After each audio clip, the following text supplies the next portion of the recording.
kapalaran ng Leo ngayong araw ng January 29. Leo.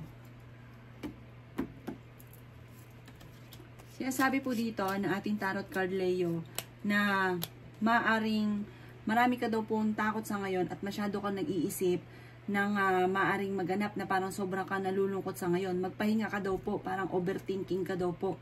Sabi rin po dito, maaaring kayo daw po ay meron kang sitwasyon na huwag ka makakalimot magdasal. Matuto ka daw po sa mga nakalipas. Parang sobrang ka nalulungkot sa ngayon.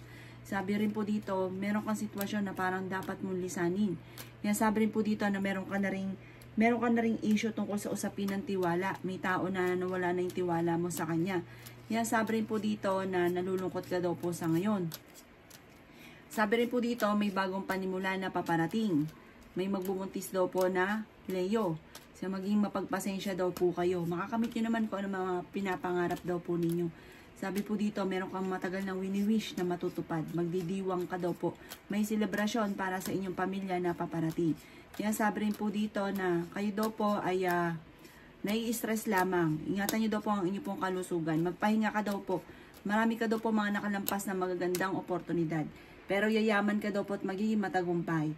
May isang lalaki na mas nagiging kalmado, friendly daw po, wise, at sabi po dito parang matdiploma siya, isang lalaki na Leo. Ito daw po ay romantiko at mapagmahal sa kanilang pamilya at hindi daw po parang siya hindi madamot na tao.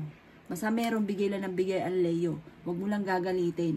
Ang inyo pong lucky color ay red at ang lucky number ninyo mula sa number 9, 25, 35, 27, 39, at 45. Good luck po!